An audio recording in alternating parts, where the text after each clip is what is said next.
Good morning and welcome to the Mesa City Council study session for May the 12th. We'd like to excuse Council members Glover and Richens. The first item on our agenda is to review the agenda for our May 16th council meeting. So, Council, if you can please take a look at that. Agenda item 3 are various liquor licenses. 4 is a few purchase contracts.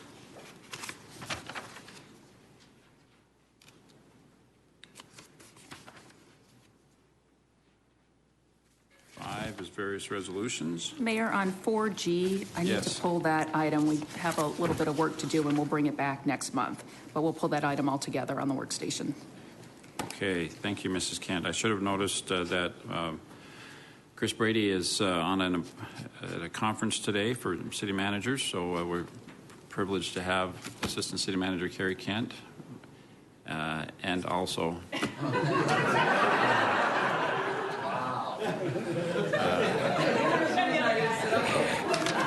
there you go. All right. Agenda item 4, 5. All right.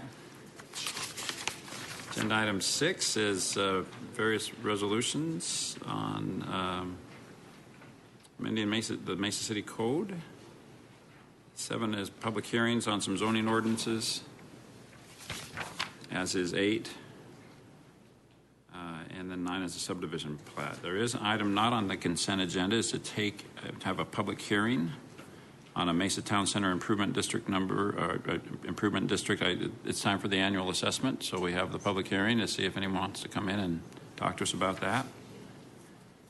And then 11 is a public hearing on our utility rates. Is that right? Okay. Should be a good meeting. Any need to take anything off the agenda that's not already on the consent agenda? All right, thank you. The next item then on the agenda for this meeting is to hear a presentation and discuss providing financial support to the Northern Arizona Forest Fund for high priority restoration projects on national forests in the Salt and Verde River watersheds. Gentlemen, welcome. We're looking forward to hearing your presentation. Good morning, Mayor and Council. I'm Dan Clevenger, Water Resources Department Director. With me today, our guests are Marcus Seelig with the National Forest Foundation and Ron Claywitter with SRP. We were approached by SRP several months ago to join a partnership on forest and watershed health initiatives to address forest restoration in Arizona. There's a direct connection, and Mesa's interest in this is healthy forests provide good quality water to our water treatment plants.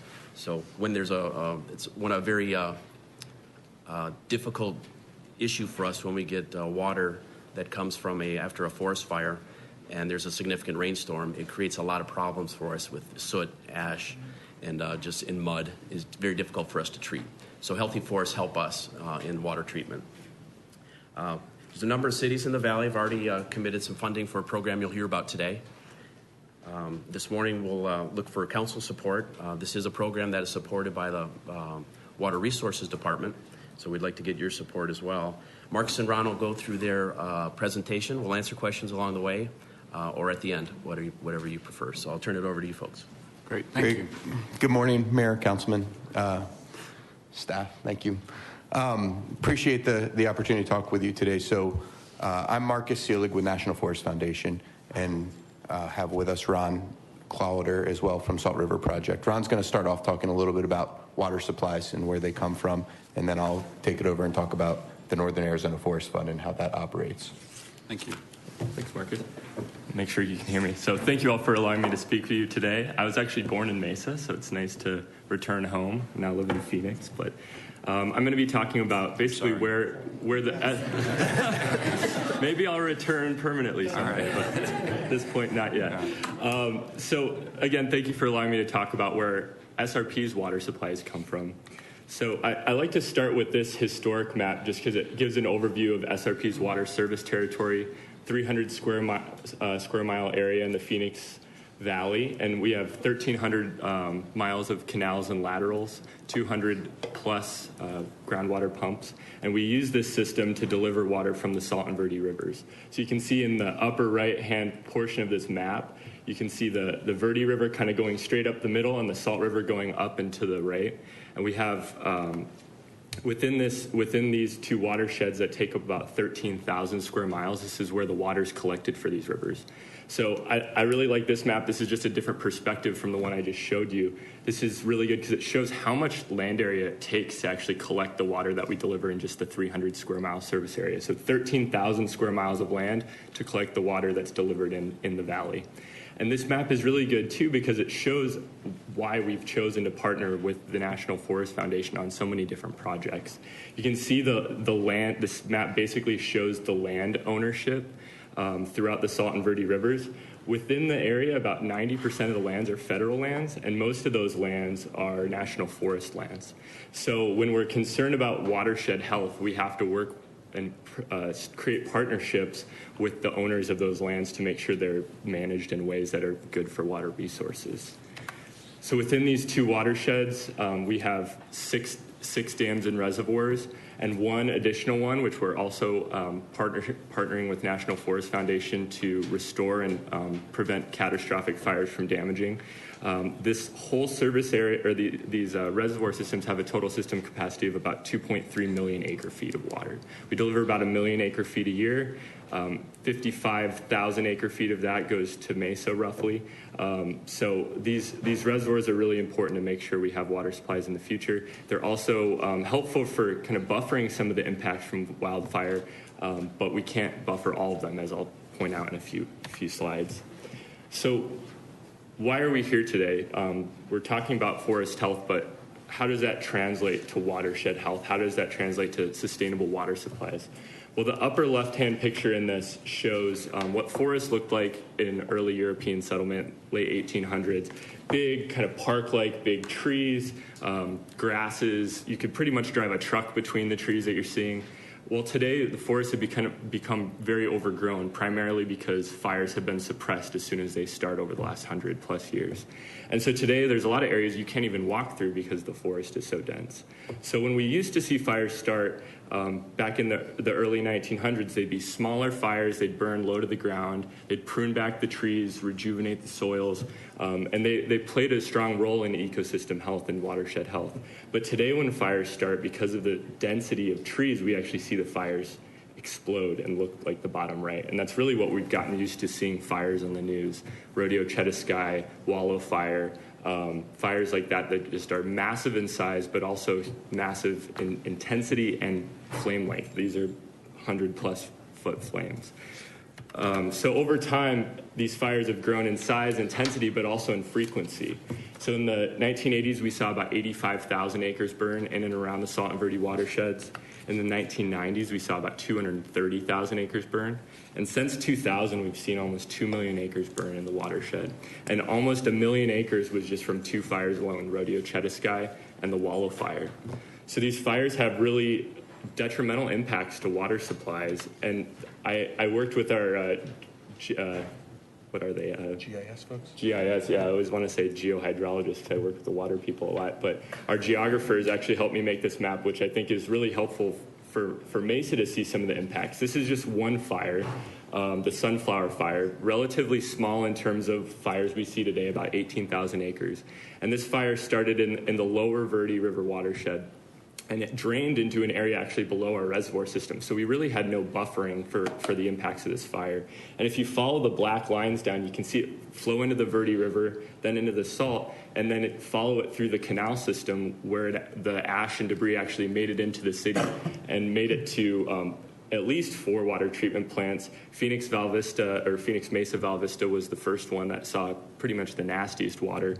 And then it also made it down to Tempe South, Tempe Martinez, and also all the way down to Glendale Cholla at the end of the Arizona Canal. So we did work with Mesa and other city partners to try to manage these impacts to make it as treatable as possible. But really below the reservoir system, we have almost no control. So what we had to do was actually spill that water. So we couldn't put it to use. We had to do some exchanges with CAP in the short term to make sure that the water would be treatable at those treatment plants. And if you look in the upper left-hand portion of this picture, those little jar samples were actually taken. It's kind of small here. The left jar is typical turbidity or water, kind of the water quality coming through the system. The center one was a sample taken from the Verde River following the sunflower fire. You can see it looks like the coffee I drank before I came in and talked to you today. And then the far right looks, or is actually a sample from Val Vista. So you can see the delivery quality following that fire before we were able to adapt was very difficult to deal with. So preventing these fires is I shouldn't say easier, but is something that is worth doing to prevent these impacts, because once they happen, they're very hard to control in the system. So turn it over to Marcus. Great. Thanks, Ron. And it actually does my heart good to hear an economist and water person describe forest health so well. I'm a forester by training, and Ron described it as well as I could have. So it means that people are getting this and understanding the importance of watershed health and forest health. I'm with National Forest Foundation, and we are a congressionally chartered nonprofit organization. So we were set up in the early 1990s with a pretty distinct mission. It was to enhance national forest system lands and to engage Americans and communities in the enjoyment and stewardship of those lands. We really pride ourselves in getting on-the-ground work done. So I have some of the numbers up here of what we've gotten done nationally as we work to improve national forests. But we really pride ourselves on that on-the-ground work and accountability. When we look at Arizona and see the problems that Ron just described, we know that we needed to do something. And so we started figuring out how we could play a role in improving watershed and forest health here. And these are the items that we looked at. We said, if we're going to come in and do something, we need to find the right partners.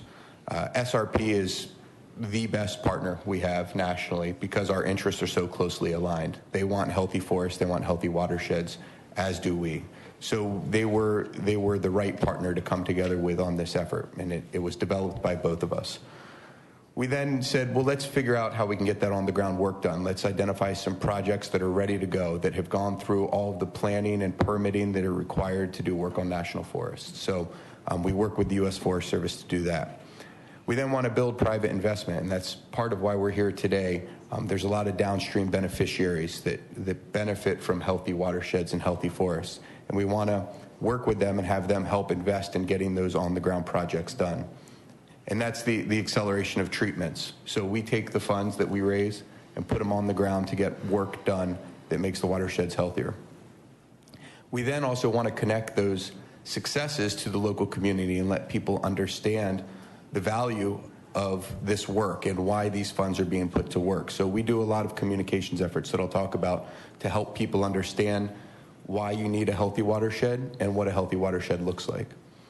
And then lastly, we want to build capacity. We're going to do this for the indefinite term, but we know it's not going to last forever.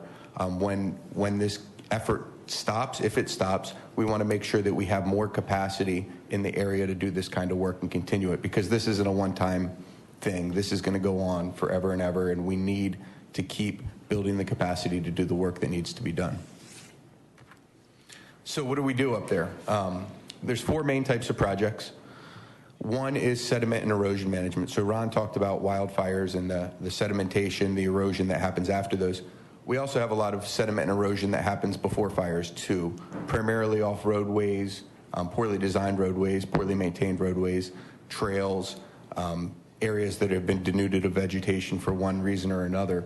We're working on supporting activities that keep that sediment in place. It's the number one water quality issue in Arizona, sediment and waterways, and so we want to keep as much sediment out in unburned landscapes and burned landscapes. Next is improving stream and wetland ecosystems. These are our natural conduits. It's the green infrastructure that delivers water to the pipes and to the reservoirs. We want to make sure they're healthy too, so they're filtering water and they're delivering clean water. Forest thinning and prescribed burning. This is what Ron talked about. We need to reduce the fire risk so that we don't have burnt landscapes that are adding ash and sediment to the reservoirs and to the streams. So we do a lot of prescribed burning and primarily hand thinning activities that can't be commercially done otherwise. So they're more expensive, but they're usually very important in critical areas like steep slopes. So we're supporting those activities. And then lastly, to be really comprehensive about watershed health, we're looking at other activities that improve habitat, but also revegetate areas after burns and denuded areas. So we consider those kind of a bucket catch-all of comprehensive watershed restoration for habitat improvement and revegetation. Just a quick explanation of the mechanics of how this works. Each year, we work with the U.S. Forest Service to get a list of potential ready-to-go projects. We then work with an advisory council made up of nonprofit groups, local government, state government, business investors, to figure out what we're going to invest the money in each year. We develop a portfolio of projects. We then work with our partners that have invested, put those funds to work. We get our work done in 3 ways, and I'll give them to you in order of preference. First, we like to make grants to local nonprofit groups to do the on-the-ground work. That's our preferred way. In a lot of situations, that's not possible because of the type of work. So we also work with private contractors, and we always prefer local contractors to build up that capacity. And then if a nonprofit or a local contractor can't do it, we can give the money directly to the Forest Service to do that work, mainly with prescribed fire. They're the ones who can do that. Excuse me. Then lastly, we monitor our projects and report back on them. So we want our investors to know exactly what was done with the money and how it benefited the watershed. So we put out an annual report each year that explains all that, and we're also happy to provide any interim reports as well if people are interested. But we track everything on what's done. So successes to date. It's been about 1.5 years since we launched this. We've gotten a lot of partners involved, corporations, local governments, foundations. We have almost $2 million invested and some great partnerships with not only our investors, but with local on-the-ground partners as well. In 2015, we did 2 projects, Oak Creek Erosion Control, which looked at roads, and Upper Beaver Creek, which supported thinning and burning activities to reduce fire risk. Good successes. We got thousands of acres burned, miles and miles of roads improved. In 2016, we are tackling 6 projects across all 5 forests in northern Arizona, doing a mix of those activities that I talked about. These are almost all underway. We have one that has not been started yet, but will be started in the next month. And so we're going to get all 6 projects done this year. We're also, as I said, communicating. We want to connect people to their watersheds, and so we've partnered with companies like Pepsi to get volunteers on the ground so their employees understand the value of what's happening. We've partnered with Santan Brewing and Crescent Crown Distributing to run a campaign that we call Tap to Top to talk about that beer actually comes from water that comes from your watershed. And if you drink beer and like beer, then you should care about your forests. And it's actually amazing how well that resonates. The more beer you drink, the better it sounds. We've also partnered with the Phoenix Open this year to show a video on their Jumbotrons and had a booth at the expo. So we're looking for these opportunities throughout the valley to connect people to their watersheds as well. But as I said, the meat of it is really these local projects. So what do you get if you invest in it? You get these measurable results that we'll report to you. You get a resilient landscape that delivers dependable water supplies. The connection's pretty clear. And with that, I'll wrap it up and take any questions that you guys may have. Thank you, Mr. Luna. Just a real quick question. Where do you get the nonprofit groups that come in and help with your forests? A lot of them are already here. There's groups like Arizona Conservation Corps. There's several Friends of the Forest groups. There's Trout Unlimited. Those types of local groups as well. They're here, and we're helping them build their capacity. We give them grants, and one of the things that we're trying to do is get out-year funding. So we're asking everyone who commits to try to commit for at least 3 years. And what that does is give us the ability to plan out our projects, get strategic with what we're investing our money in, but it also allows us to go to groups like Arizona Conservation Corps and say, we're going to give you funding for the next couple years. So if you can build up your capacity, hire more staff, we're committed to giving you that money. which is what a lot of local stewardship groups don't have now. And so they're going year to year, and they're scared to build up their capacity because they don't know if they'll get the grants. And what we want to do is provide that long-term sustainable funding that they don't have. Yes, Mr. Thompson. What's the current health of the forest right now? Poor. The forests in Arizona in general are in some of the worst shape in the country. It's because, and as Ron explained, it's because historically they're fire dependent. They used to have these fires that moved through every 5 to 10 years that kept them healthy. When we stopped that 100 years ago, it put them on such a bad trajectory that where we used to have, as Ron said, 25 to 50 trees an acre, we have 1,000 trees an acre. So they're just primed to burn. It's like having each tree you can compare to a fuel canister just being placed around the landscape. And when a fire comes, they just explode. So they're in really bad shape. And there's some large-scale efforts that are going on to fix that, like the Forest Restoration Initiative, which is working but not going as fast as a lot of people have wanted. The work that we're doing complements that larger landscape scale work, but that's being supported mainly by commercial activities, and what we're doing is those non-commercial activities that complement it. Yeah, I volunteer with a group called Trail, Tonto Recreational Alliance, which is a lot of, I don't know if you know them or not, we're a group of OHV enthusiasts that want to protect the forest because we know that it's a finite asset. So I'd be interested in putting our group in touch with your group and seeing if there's something we can do as well, because I know the importance of our watershed. Alex and I both, he used to, and I am currently on AMWA board, so I work with Dan quite often on some of the water issues, and I know the importance of our watershed.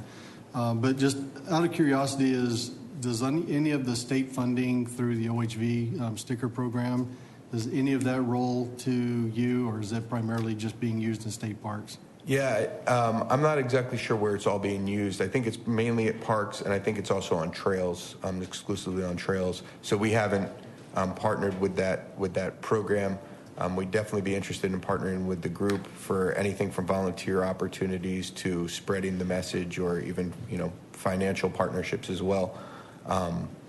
But that's exactly what we're looking for. We are working on receiving some state money, but it's coming through the Game and Fish for habitat improvement. They obviously wildlife benefits from the projects we're doing as well. So they're looking at investing in this program too, but not through the sticker program. Yeah, sometimes though the Game and Fish kind of shoot everybody in the foot too, because they end up blocking off a lot of the either the trust land or the federal lands, and then you end up with this overgrowth, and it sets it up for being prime tinderbox for fire. So sometimes government's not the solution; they're usually the problem. And I think we can clearly say that on the forest it has been that way for 100 years, and so hopefully there can be some change. I know that Senator Worsley has been working on some legislation over the past to utilize some of the trees and fallen trees up there as biomass and so forth. Senator Worsley absolutely gets it with their business as well too, with Novo Power. So they're on it. Yep. Okay. Thank you. I think Mr. Fender has a comment. Just quickly, so I know in addition to the overgrowth and the lack of thinning that's going on, our problem is also bark beetle and a decades-long drought, which is hard to deal with in some areas. I'm presuming, since we're here with SRP and the City of Mesa, your foundation's been well vetted, has the best of reviews, and lots of the money goes to what you're saying that happens, and sounds like you're great folks. Question would be, what kind of commitment are you looking financially from the city and others? And maybe you were going to get to that, so look forward to that. Yeah, Mayor and Councilmember Finter, maybe I can address that. You saw a lot of the sponsors already, a lot of the partners on one of the slides. Locally here in the Valley, they've already aligned Glendale, Scottsdale, and Phoenix. Glendale's committing $75,000 over 3 years, so $25,000 a year. Scottsdale's committing $120,000 over 3 years. Phoenix is committing $600,000 over 3 years. If this is a program that council would like to support, I'd suggest something on the order of a Glendale or a Scottsdale, $30,000 a year. This wouldn't be any new authorization we need from council. We can handle this, absorb that within our budget, and our first commitment would come out of next fiscal year. And I would propose that we just use some of our chemical budget that we would use at the Val Vista plant, because that's really how we treat this water, and it takes more chemicals when we have a problem, forest fire, et cetera. Okay. Thank you. So this will come up in budget discussions for the following budget year. Well, we'd come back probably in a few weeks. We would like probably a resolution of showing our commitment of support. It's already in our existing, the budget has to be approved. So if you approve the budget, it's already within our existing baseline budget to do that. So, but I think they do want a resolution of support. Yeah, we typically like to have some type of commitment in place. Obviously, understanding that future year budgets would be contingent on approval as well. But yeah. So, Mayor, we could get that to the council prior to the break, the summer break, so we'd be in alignment then. Thank you. Mr. Kavanaugh and then Mr. Thompson. I think this is certainly a worthy project to support, and I'm just wondering if how, other than money, what else can we do in terms of publicizing the situation, seeking support from nonprofits and other members of the community? Do you have suggestions for community education program outreach that we might be able to use our own social media and resources that we have with the city to either to alert residents that just because you live in a city, you need to pay attention to what's going on in the rest of the state, because it affects your public health, safety, and welfare here, even if you never go to a forest. Mayor or Vice Mayor, there is one thing I've already got from SRP, and we were kind of waiting to have this discussion, is a short video that we could play on Channel 11 educating folks. It's something I had given to Carrie already. I think that would be appropriate for one thing. Yeah, and social media is obviously a great way to get that out, and we have a large social media base too, and we could kind of partner on that. Some other areas, we haven't actually done this with any of the Valley cities, but we could also do bill inserts as well, too, a little flyer that explains the benefits of it as well is another way to get the message out. Yes, Mr. Luna. Oh, I'm sorry, Mr. Thompson, then Mr. Luna. I apologize.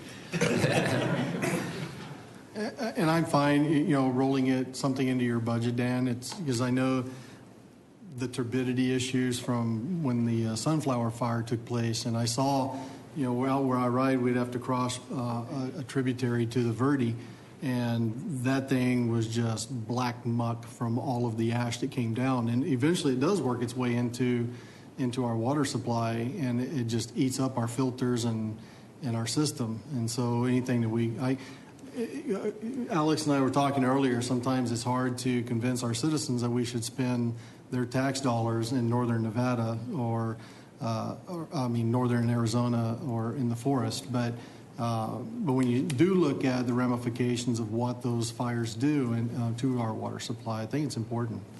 Right. Mayor, Councilmember Thompson, the fire you mentioned at Val Vista had a lingering effect for a period of a week and a half, 2 weeks. And that would translate to a lot of additional chemicals just to get the particulates to settle out, on the order of perhaps $80,000. And Mesa's share to that would be over $30,000 just for that one fire event. Yes. I appreciate that Stephanie Navarro is here from SRP. If you haven't done it, and I don't know how open this is, but the watershed tour that they do through SRP, because you really have an understanding of the symbiotic relationship between our forest and our watershed. Going through the Verde Valley and the Salt River Valley is real important.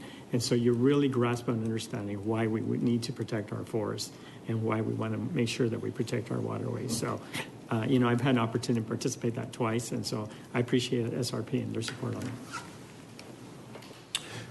Well, personally, I'm on board as well. I think it's fun to talk to people.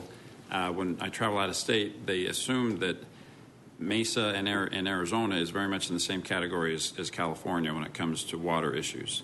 And it's fun to explain to them, no, we have, for decades, we've realized that we're in a desert and we have this thing called Salt River Project and this thing called the Central Arizona Project, and we are very connected to the forests and the watershed, and this is something that has distinguished Arizona from our neighbors for decades. And so it's important that that the modern urban dwellers of the valley remind ourselves of the strong connection we have to the watershed and to the northern parts of our state, and how dependent we are on them for our existence. So anyone who thinks that it's a distant connection between a healthy forest and turning on your tap in Mesa just doesn't get it. So thank you for this reminder, and I'm happy to join with Phoenix and Glendale and Scottsdale and Crescent Crown distributors, especially, to support this very smart project. So, and I agree with it'd be fun to find other ways. Certainly financially, I think it's important that we participate. But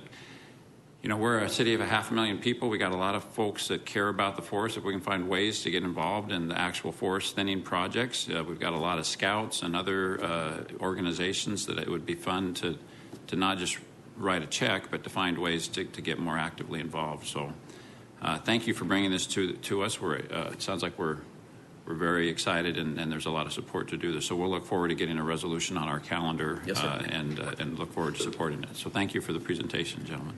Great. Thank you all so much. Really appreciate it. You bet. Thank you. Thank you. The next item on our agenda is information pertaining to job order contracting projects. Council, any questions regarding those items? Hearing none, the next item would be approval of minutes from the executive session held on March 31st. Thank you. There's a motion and a second. All in favor, please say aye. Aye. Any opposed? Thank you. That passes. Next, item 5 is to acknowledge receipt of minutes from a self-insurance trust fund board and verifying insurance licenses. Is there a motion to that effect? Thank you. And a second. All in favor, please say aye. Aye. Thank you. That passes. Item 6 is acknowledge receipt of minutes of various boards and committees. Is there a motion? Thank you. And a second. Mr. Luna? I don't think the EDAB board, the minutes came through. Well, it didn't in my computer. It was like 1, 2, and then skipped 1 to 8. Is that correct? I think it's missing a page. Missing a page. Okay. Or did they just meet and approve the minutes? It was like a... Should we remove, let's remove EDAB because there appears to be a question regarding that, and make sure that we have a complete set of those minutes, and then we'll approve those later. Okay. Are there, minutes other than EDAB? Is there a motion to do that? Thank you. In a second. All in favor, please say aye. Aye. Any opposed? Thank you. That passes. Next item, hear reports on meetings and conferences attended. I would like to note that I've had a neat experience this week. I did a ride along with our CCV units, our community care unit. So I think probably everyone here already has done that. This was my first opportunity. We brag about those units a lot, and we talk about it a lot, and I just realized I didn't have a lot of personal experience, so I tried to take care of that this week, and I couldn't have been more impressed.